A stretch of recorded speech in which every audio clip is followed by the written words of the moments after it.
29 मई 2022 शाम के 4:30 बजे सिद्धू मूसेवाला अपने घर से निकलकर अपनी थार में बैठते हैं। सिद्धू मूसेवाला इस वक्त अपने गांव मूसा में थे और यहां से उन्हें 61 किलोमीटर दूर अपनी मौसी से मिलने बरनाला जाना था, मौसी की तबीयत का हाल चाल पूछने के लिए। सिद्धू रास्ते में थे और 10 किलोमीटर ड्राइव करके वो जवाहर के नामक गांव में करीब शाम के 5:02 पर पहुंच चुके थे। इस पूरे रास्ते पर एक ऐसा मोड़ आता है, ये वही मोड़ है जो आपने कई बार सीसीटीवी फुटेज में देखा होगा। इस रोड पर एक करोला अल्टिस कार सिद्धू की थार का पीछा कर रही थी और उसके पीछे बोलेरो भी आ रही थी। करोला ने थार का रास्ता ब्लॉक किया और बोलेरो वालों ने सिद्धू की थार के टायर पर गोली मार दी ताकि वो करोला को उड़ाकर भाग ना पाए। करोला से 3 बंदे बंदूकों के साथ निकलते हैं और साथ ही बोलेरो में से भी 3 बंदे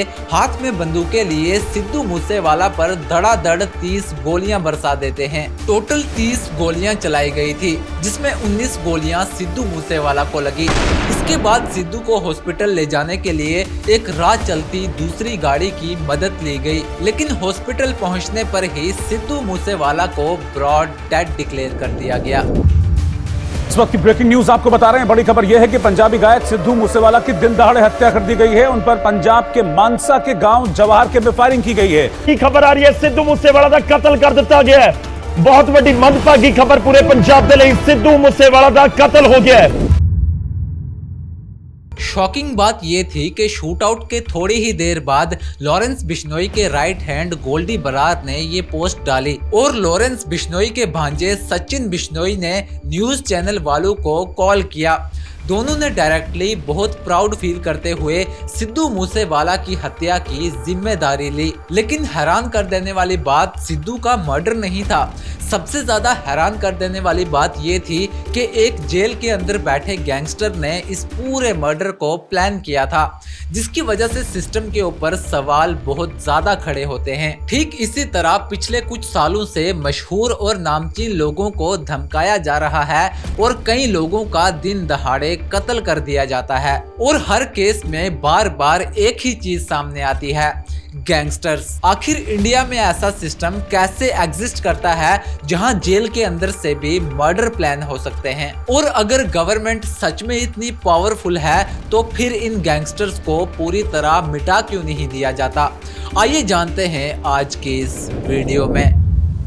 इस वक्त आ रही है एनसीपी नेता बाबा सिद्दीकी हत्याकांड से जुड़ी हुई, जहां पर सूत्रों के मुताबिक पिछले साल 12 अक्टूबर को मुंबई में बाबा सिद्दीकी की गोलियों से भूनकर उन्हें मारकर हत्या कर दी गई। सलमान खान के बांद्रा स्थित गैलेक्सी अपार्टमेंट के सामने रविवार सुबह 5 बजे फायरिंग की गई। 2 बाइक से आए हमलावरों ने 4 राउंड फायरिंग किए। ये महाराष्ट्र है, ये मुंबई है, इसमें अभी कोई गैंग वांग नहीं है। ये पूरा अंडरवर्ल्ड खत्म हो चुका है और ये बिश्नोई को कोई भी खत्म कर देंगे हम लोग। 1980s और 1990s का इंडिया आज के इंडिया से बहुत ज्यादा अलग था।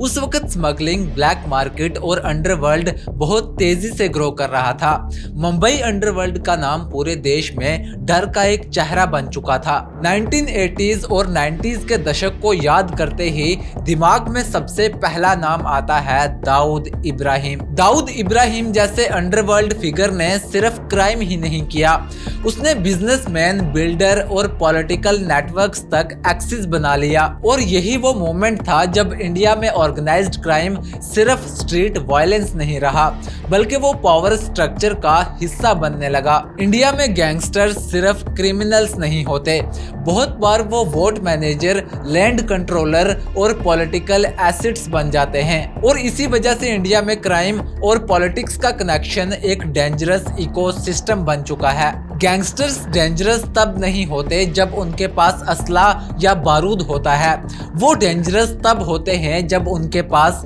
पॉलिटिकल कनेक्शंस आ जाते हैं। इंडिया में इलेक्शन दुनिया की सबसे बड़ी डेमोक्रेटिक एक्सरसाइज होती है, लेकिन कई जगहों पर इलेक्शन सिर्फ भाषण से नहीं जीते जाते, वहाँ पैसा, डर और लोकल डोमिनेंस काम करती है, जिसकी बात मैंने इस वीडियो में की है।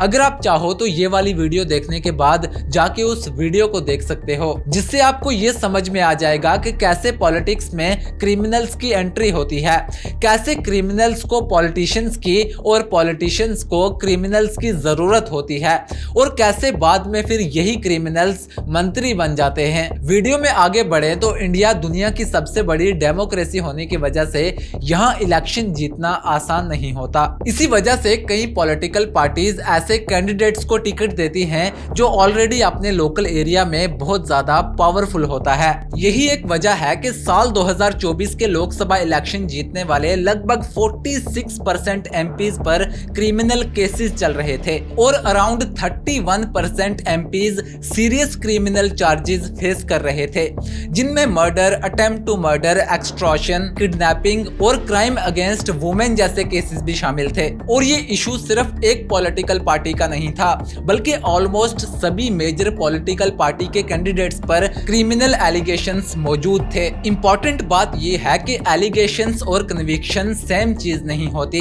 इंडियन लॉ के अकॉर्डिंग जब तक कोर्ट किसी को गिल्टी प्रूफ ना कर दे तब तक उसे इनोसेंट माना जाता है, और जब तक उस इंसान को इनोसेंट माना जाता है तब तक वो इलेक्शन लड़ सकता है। अब सबसे इंपॉर्टेंट सवाल कि आखिर पॉलिटिशियंस को क्रिमिनल्स के साथ की जरूरत क्यों पड़ती है, जिस वजह से पॉलिटिशियन और क्रिमिनल्स का एक अनऑफिशियल रिलेशन बन जाता है। कई गैंगस्टर्स अपने एरिया में इतने पावरफुल होते हैं कि लोग उनसे डरते हैं, क्योंकि वो लैंड डिस्प्यूट कंट्रोल करते हैं, बिजनेस प्रोटेक्शन देते हैं और कई बार लोकल वोटिंग बिहेवियर को इन्फ्लुएंस करते हैं।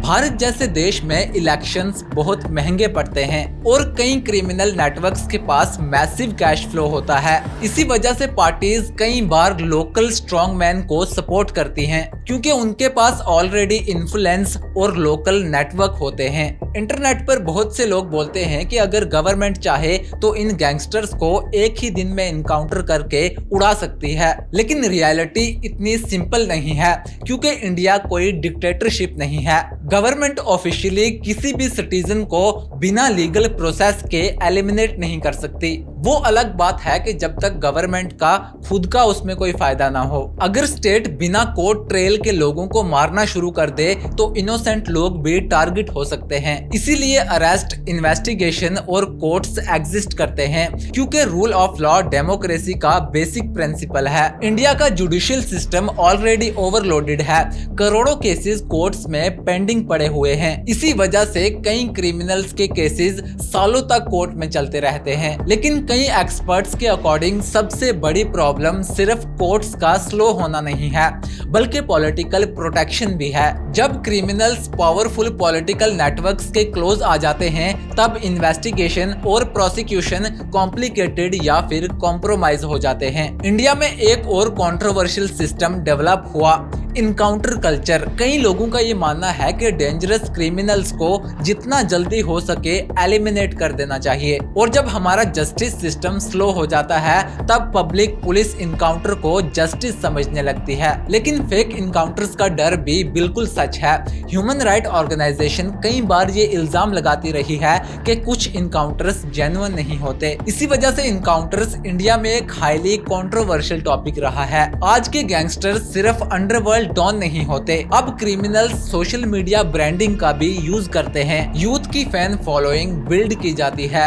गैंग कल्चर को म्यूजिक वीडियोस और इंटरनेट ट्रेंड्स में ग्लैमराइज किया जाता है, और जब क्राइम एंटरटेनमेंट बनने लगे तब सोसाइटी भी धीरे धीरे उसकी सीरियसनेस को इग्नोर करने लगती है। किसी एक गैंगस्टर को मार देने से पूरा सिस्टम क्लीन नहीं होगा, क्योंकि प्रॉब्लम सिर्फ एक इंसान की नहीं है बल्कि पूरे इकोसिस्टम की है। जब तक politics, corruption, weak justice system और डर का कॉम्बिनेशन एग्जिस्ट करेगा तब तक नए गैंगस्टर्स पैदा होते रहेंगे। इंडिया में गैंगस्टर्स सिर्फ इसलिए सरवाइव नहीं करते क्योंकि उनके पास बंदूकें या गोलियां होती हैं, वो सरवाइव इसलिए करते हैं क्योंकि सिस्टम के कुछ लोगों को उनकी जरूरत होती है। और जब क्राइम पॉलिटिक्स के साथ मर्ज हो जाए तब गैंगस्टर सिर्फ क्रिमिनल नहीं रहता, वो पावर स्ट्रक्चर का हिस्सा बन जाता है। सवाल ये नहीं है कि गवर्नमेंट गैंगस्टर गैंगस्टर्स को खत्म क्यों नहीं करती।